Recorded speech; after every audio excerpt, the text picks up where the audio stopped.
Assalamualaikum Bapak Ibu. Jumpa lagi dengan Kali ini saya. saya mengikuti pelatihan tentang pendidikan inklusi Di Madrasah Satu pada Sekolah. platform Pintar Kemenak. Telah menyimak materi. Langsung saja saya mengerjakan latihan soal tentang 4.3 Shifting Paradigma Pendidikan Islam Inklusif. Bagian 3. Selanjutnya mulai mengerjakan.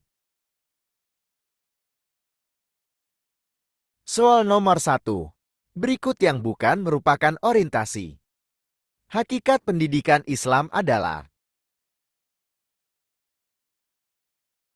Hakikat pendidikan Islam adalah menyiapkan anak-anak peserta didik yang memiliki pengetahuan keislaman yang mumpuni sehingga mereka dapat dipersiapkan menjadi agen perubahan menuju masyarakat yang madani.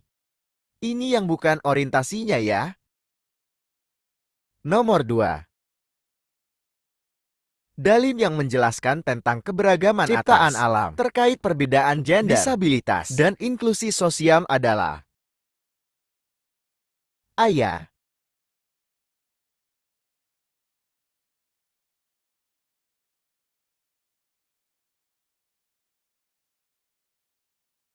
Nomor 3. Perhatikan pernyataan berikut.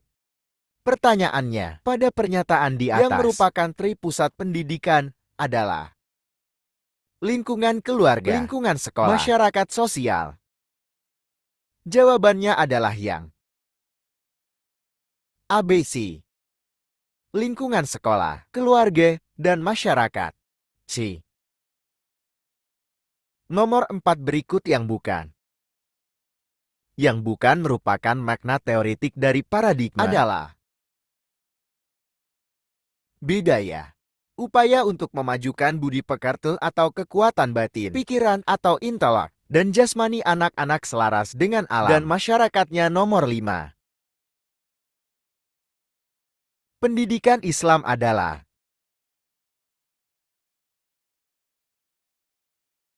bimbingan secara sadar oleh pendidik terhadap perkembangan jasmani dan rohani peserta didik menuju terbentuknya kepribadiannya yang utama atau insan kamil. Baik, selesai, kita cek dulu. Nomor 1 C. 2. 3 C. 4 B. 5 D. Selesai ujian.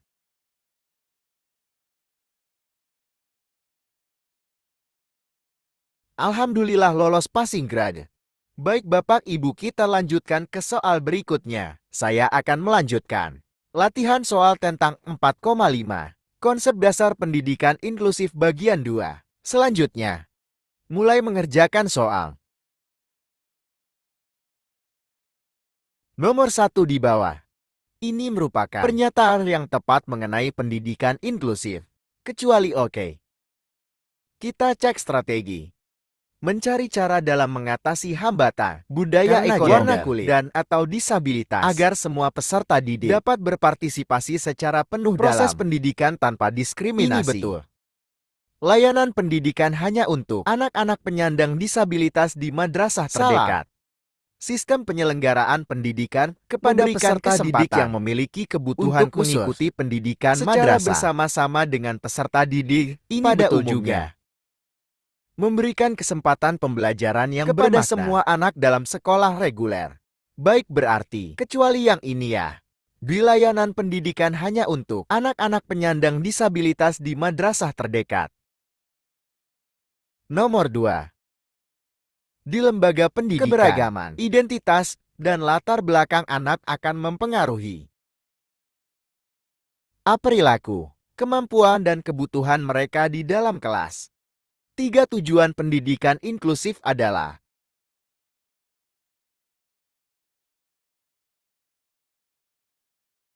D. Memastikan bahwa semua peserta didik memiliki akses terhadap pendidikan yang terjangkau, efektif, relevan, dan tepat dalam wilayah tempat tinggalnya.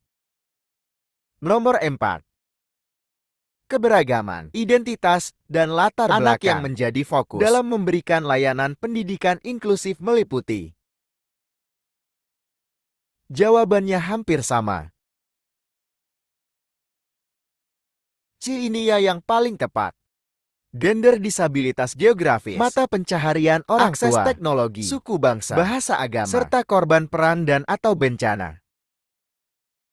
Nomor 5. Dampak dari keberagaman. Anak yang tidak dikelola dengan baik akan mengakibatkan A. Pengucilan, pelabelan, atau perundungan, atau bullying oleh sesama anak, bahkan penolakan untuk masuk ke madrasah. Baik, kita cek dulu. Nomor 1B, 2A, 3D, 4C, 5A selesai ujian.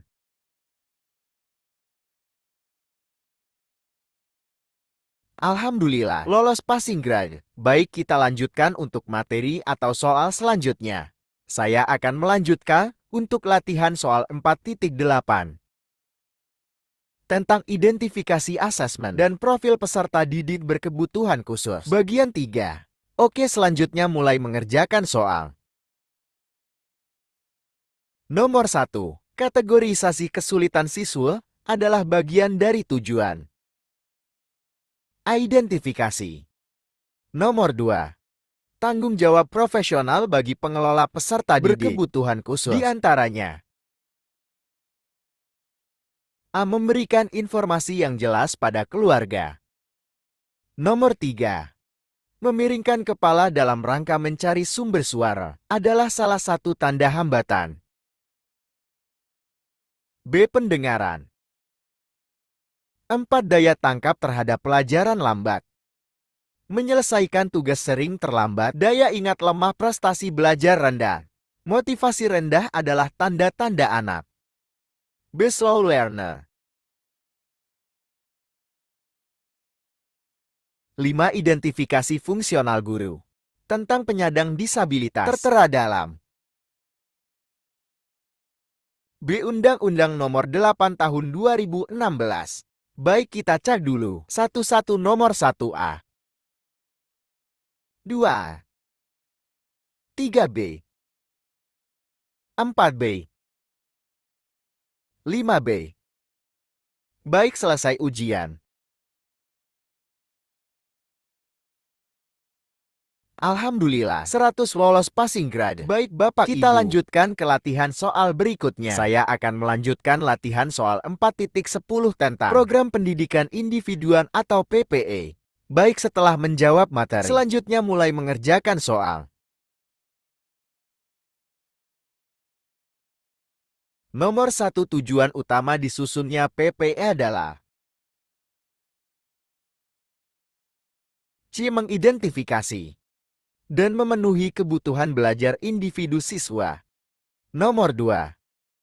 Istilah lain dari Program Pendidikan Individuan atau PPI adalah D. Individualized Educational Program atau EP. Nomor 3. P. Dibuat oleh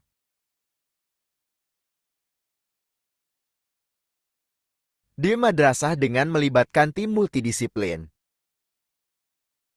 4.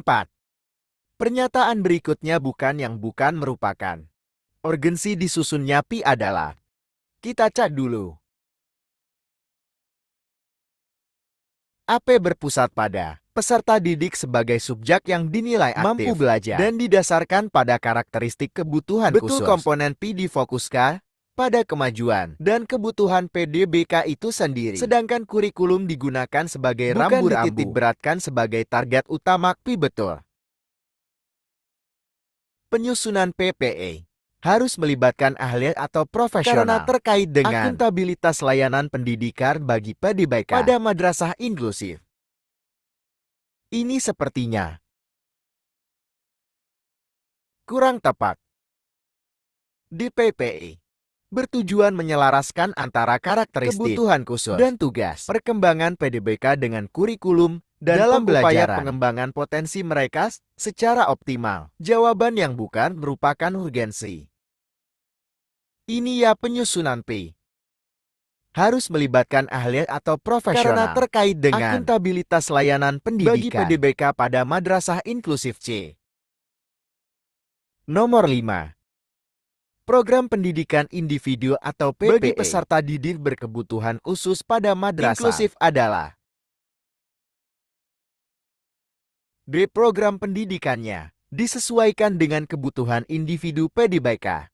Baik, kita cek dulu nomor 1 C. 2, 3,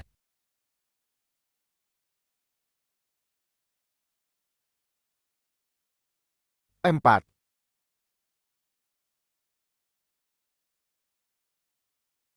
5 piksel. Selesai ujian. Alhamdulillah 100 lolos passing grade. Baik Bapak Ibu, kita lanjutkan ke soal berikutnya. Saya akan melanjutkan latihan soal 4TT 14 tentang pembelajaran dalam setting kelas inklusif. Bagian 4. Oke, setelah menyimak materi, selanjutnya mulai mengerjakan soal. Nomor 1 merujuk pada amanat yang terdapat dalam Undang-Undang Nomor 8/2016 dan Peraturan Pemerintah Nomor 13/2020 tentang akomodasi yang layak bagi peserta didik penyandang disabilitas. Maka setiap madrasah yang memiliki peserta didik penyandang disabilitas harus memberikan layanan akomodasi kurikulum untuk memastikan agar semua peserta didik dapat belajar sesuai dengan kebutuhannya. Di antara bentuk layanan akomodasi yang dapat diberikan oleh terhadap guru peserta didik penyandang disabilitas adalah B. Memodifikasi metode media atau alat dan pengelolaan lingkungan belajar. Nomor 2. Pembelajaran paradigma baru pada kurikulum. Merdeka bukan berarti menghadirkan konsep dan prinsip pembelajaran yang sepenuhnya baru, namun lebih pada upaya untuk memastikan praktik pembelajaran yang diorientasikan pada peserta didik. Penerapan paradigma baru dalam pembelajaran pada beberapa kegiatan berikut kecuali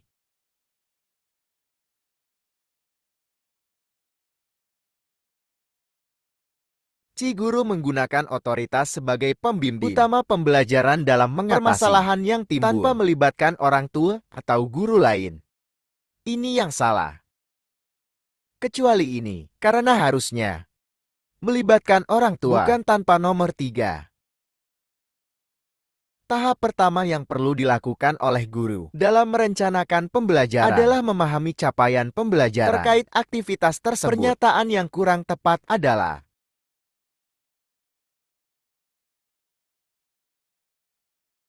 A.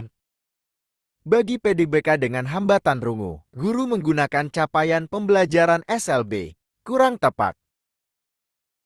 Nomor 4. Pemerintah menetapkan capaian pembelajaran sebagai kompetensi pembelajaran yang harus peserta didik pada setiap fase. Pemanfaatan fase-fase JP dalam perencanaan pembelajaran dapat dikemukakan sebagai berikut kecuali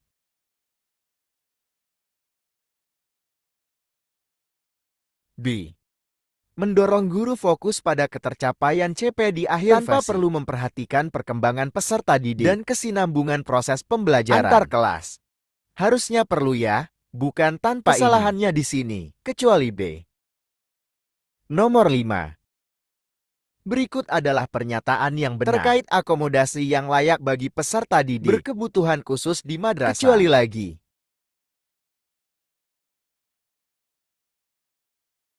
dia menggunakan capaian pembelajaran masing-masing sebagai kompetensi pembelajaran yang harus dicapai oleh semua peserta pada didik setiap fase. Baik 5. Soal selesai, kita cek dulu satu-satu. Nomor 1 B. 2, 3, 4 B. 5.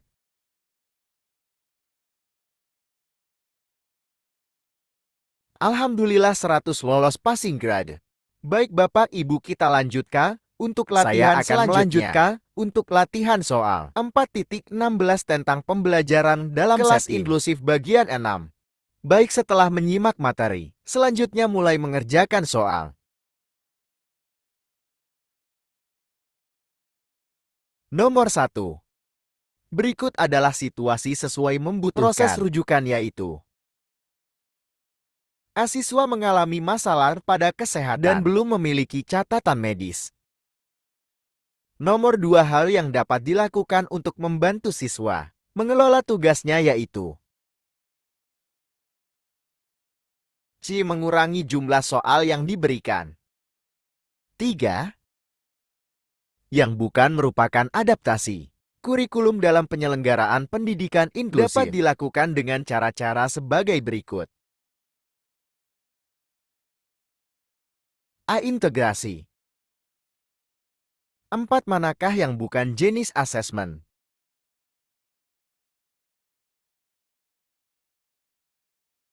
C. Strategis. 5. Pak Ari memberikan materi penjumlahan dan pengurangan pada Anda yang duduk di kelas 5. Strategi pengajaran yang diberikan oleh Ari termasuk jenis D. Akomodasi. Baik, kita selesai ujian. Sebelumnya kita cek dulu nomor 1A, 2C, 3A, 4C, 5D.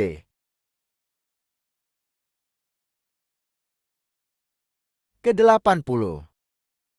Tidak sampai 100 tapi tidak apa-apa. Kita lanjutkan. Latihan selanjutnya, saya akan melanjutkan latihan 4.18 tentang Madrasah Games atau penjas akuadatif. Bagian 2 baik selesai menyimak materi selanjutnya. Mulai mengerjakan. Nomor 1, berikut ini tujuan khusus Madrasah Games. Kecuali. Kita lihat dulu ya. A. Menyebarluaskan nilai-nilai yang terkait dengan olahraga guna mendorong terjadinya perubahan sikap. Betul. B. Mendorong kesetaraan gender. Betul. C. Menanamkan kompetisi di kalangan peserta tadi. Bukan menanamkan kompetisi atau persaingan ya. Bukan. Daya menyediakan ruang untuk saling bertemu dan bertukar pengalaman untuk mendorong kohesi dan inklusi sosial. Ini juga betul jadi. Kecuali C. Menanamkan kompetisi di kalangan peserta didik. Nomor 2. Madrasah Games bukan program untuk mencapai keunggulan dalam bidang olahraga, tetapi bermanfaat untuk meningkatkan tumbuh kembang peserta didik melalui berbagai permainan sebagai olahraga, alat menciptakan perubahan positif. Di bawah, ini aspek tumbuh kembang yang menjadi tujuan khusus program Madrasah Games yaitu hampir mirip. Yang paling tepat jawabannya C. Kognitif bahasa motorik sosial, komisional dan kemandirian. Nomor 3. Guru dan peserta didik duduk melingkar untuk mendorong kepercayaan diri peserta antara didik mereka sendiri. Kemudian guru memperkenalkan sebuah nilai tertentu dan bertanya kepada peserta didik tentang dari nilai tersebut dan menjelaskan aktivitas yang akan dilakukan anak-anak pada hari itu. Membantu anak-anak memahami arti dari sebuah nilai akan meningkatkan proses belajar mereka. Aktivitas tersebut merupakan kegiatan Madrasah Games pada sesi A. Presentation. Oke, nomor 4. Di bawah ini adalah sesi-sesi pada Madrasah Games yang ditanyakan. Urutan yang tepat saat sesi Madrasah Games berlangsung adalah: kita cek dulu nomor 1, presentation. Nomor 2, warm up activity 3. Learning activities 4. Madrasah Games match 5. Cool down activity 6. Closing. Ini sudah urut ya. Jadi jawabannya A. 123.456. Nomor 5. Program aktivitas untuk menanamkan nilai-nilai keislaman dan keindonesiaan kepada peserta didik melalui permainan olahraga dalam pendidikan di madrasah, guna membantu semua peserta didik dalam mengembangkan dan mewujudkan potensi mereka. Program aktivitas dimaksud pada pendidikan inklusif di madrasah dinamakan Madrasah Games D. Baik, kita cek dulu. Nomor 1C, 2C, 3A, 4A, 5 Bita selesai ujian.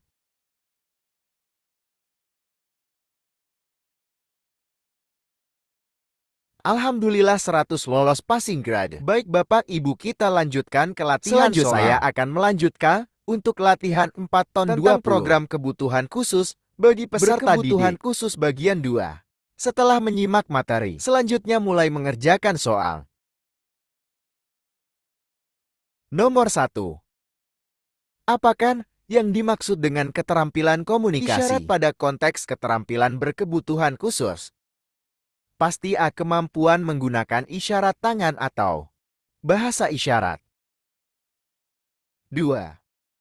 Apa tujuan utama dari program kebutuhan khusus bagi peserta didik berkebutuhan khusus? C. Membantu peserta didik mengakses pendidikan secara efektif. 3. Apa yang dimaksud program dengan kebutuhan khusus bagi peserta didik berkebutuhan khusus? Di program pendidikan untuk peserta diri dengan kebutuhan khusus. 4. Manakah termasuk dalam keterampilan komunikasi tulisan pada konteks keterampilan berkebutuhan khusus? Pasti kemampuan menulis tulisan. Nomor 5. Apakan yang dimaksud dengan keterampilan alat komunikasi manual maupun berbasis teknologi informasi dan digital pada konteks keterampilan berkebutuhan khusus? D. Kemampuan menggunakan alat komunikasi manual atau berbasis teknologi informasi dan digital seperti komputer atau tablet baik 5. Soal selesai, kita cek dulu nomor 1A, 2C, 3D, 4A, 5D. Selesai ujian.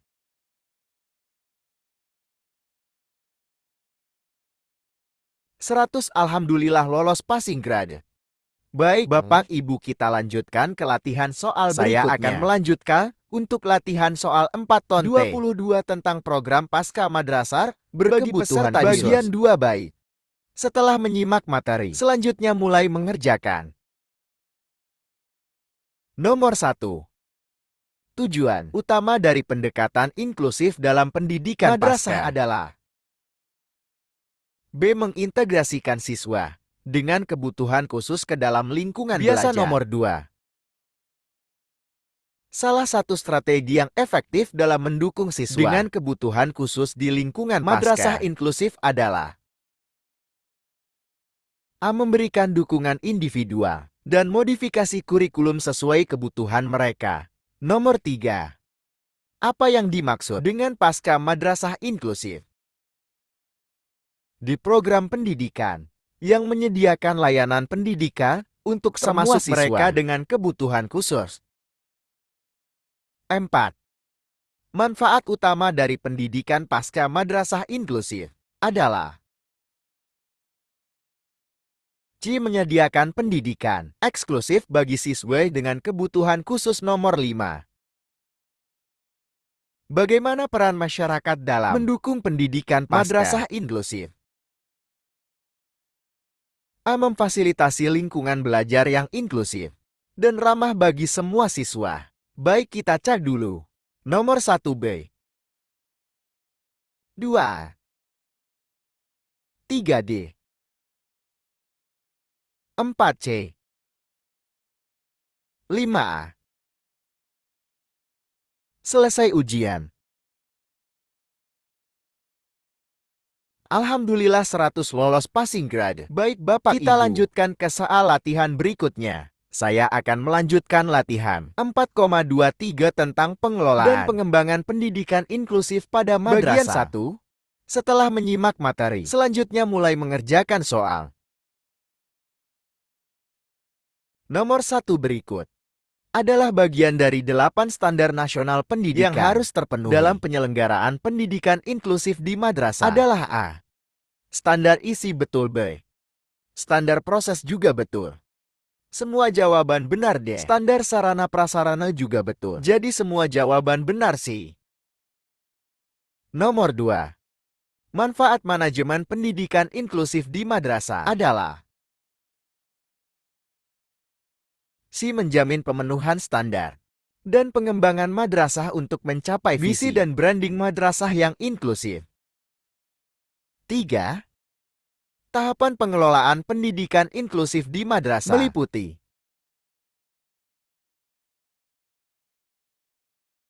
A. Perencanaan, pengorganisasian, pelaksanaan, dan pengawasan. 4 yang dimaksud dengan pendidikan inklusif di madrasah adalah B. Pendidikan yang mencakup semua siswa, termasuk mereka dengan kebutuhan khusus. 5. Peran guru dalam pengelolaan pendidikan inklusif di madrasah A. Mengidentifikasi kebutuhan belajar individu dan memberikan dukungan yang sesuai. Baik, kita cek satu-satu dulu. Nomor 1 C. 2 C. 3 A. 4 B. 5 A. Selesai ujian. 100 alhamdulillah lolos passing grade. Baik Bapak Ibu, kita lanjutkan ke latihan selanjutnya. Saya akan melanjutkan latihan soal 4.27 tentang pengembangan pendidikan inklusif pada madrasah. Bagian 5 baik selanjutnya mulai mengerjakan soal. Nomor 1. Tujuan utama dari rehabilitasi berbasis masyarakat dalam pendidikan inklusif adalah meningkatkan partisipasi sosial terhadap PDBK. 2. Suatu pendekatan yang digunakan dalam rehabilitasi penyandang disabilitas yang menekankan peran masyarakat dan keluarga dalam mendukung penyandang disabilitas untuk mencapai kemandirian dan inklusi dalam kehidupan sehari-hari adalah pengertian dari A. Rehabilitas berbasis masyarakat. Nomor 3. Salah satu konsep kunci dalam rehabilitasi berbasis masyarakat adalah D. Melibatkan komunitas dalam mendukung pendidikan inklusif. 4. Kuadran keempat atas. Layanan komprehensif dan keterlibatan masyarakat dalam mendukung terciptanya pendidikan inklusif di madrasah adalah A. Layanan pendidikan bagi PDBK. Beroperasi di semua madrasah dengan dukungan masyarakat. Ada relawan dan penggerak. 5. Penerapan rehabilitasi berbasis masyarakat dapat menguntungkan PDBK dalam hal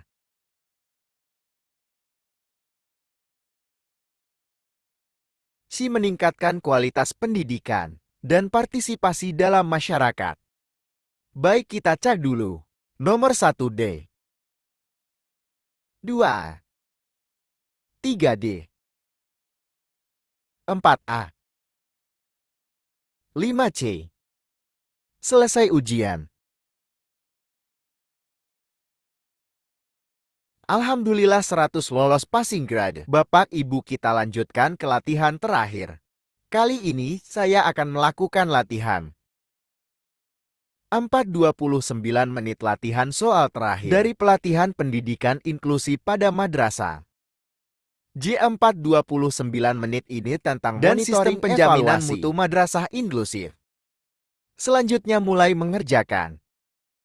Nomor 1. Di bawah ini adalah proses monitoring dan evaluasi yang dapat membantu dalam madrasah penjaminan mutu. Yang ditanyakan, urutan yang tepat, proses monitoring dan evaluasi yang dapat membantu dalam madrasah inklusi mutu adalah, kita cek dulu. Nomor 1. Memantau kinerja sekolah. 2. Mengidentifikasi kekurangan atau tantangan. 3. Memberikan data dan wawasan yang diperlukan untuk perbaikan yang sesuai. 4.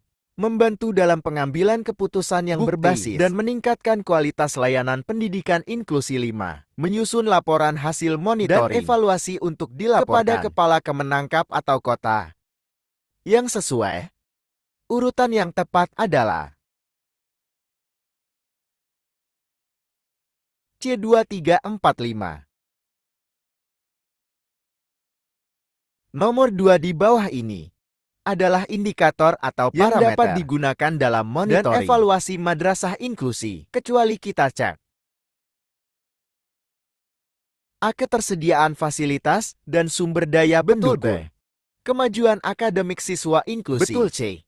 Kepuasan kepala madrasah dalam layanan kepada PDBK. Salah, B. Tingkat partisipasi siswa dengan kebutuhan khusus. Betul, jawabannya C. Kepuasan kepala madrasah dalam layanan kepada kecuali PDBK. Ini ada di materi. Nomor 3. Proses pengawasan dan penilaian terhadap berbagai aspek madrasah inklusif, termasuk layanan pendidikan, pembelajaran, dan penjaminan mutu adalah B. Monitoring dan evaluasi. Nomor 4. Proses yang dirancang untuk memastikan madrasah bahwa inklusi memberikan pendidikan berkualitas dan responsif terhadap kebutuhan semua siswa, termasuk mereka dengan kebutuhan khusus. Ini melibatkan pemantauan evaluasi, perbaikan, dan penerapan praktik terbaik dalam konteks inklusi adalah penjaminan mutu. 5. Yang mendasari pentingnya monitoring dan evaluasi dalam madrasah inklusi. Di bawah ini, kecuali lagi kita cek A. Membantu madrasah dalam menyediakan layak akomodasi untuk peserta berkebutuhan khusus dan bagi semua peserta didik. Betul, B. Membantu madrasah dalam mengidentifikasi area-area yang untuk aksesibilitas peserta didik. Juga tepat CM membantu madrasah untuk memastikan bahwa mereka menyediakan layanan pendidikan berkualitas. Ini juga tepat. D. Membantu madrasah untuk memberikan pembelajaran yang khusus bagi peserta didik berkebutuhan khusus. Ini kurang tepat. D ya, jadi jawabannya D. Kita cek lagi. Nomor 1 C, 2 C, 3 B, 4, 5. Selesai ujian. Alhamdulillah 80. Jadi ini hanya dapat dikerjakan satu kali saja. Sehingga harus hati-hati. Salah satu baik Bapak Ibu, selesai pelatihan jangan lupa untuk memberikan review supaya dapat download sertifikat nanti. Oke, rata-rata 97. Baik Bapak Ibu, semoga video ini bermanfaat. Terima kasih atas perhatiannya. Kita jumpa lagi di pelatihan berikutnya. Assalamualaikum warahmatullahi wabarakatuh.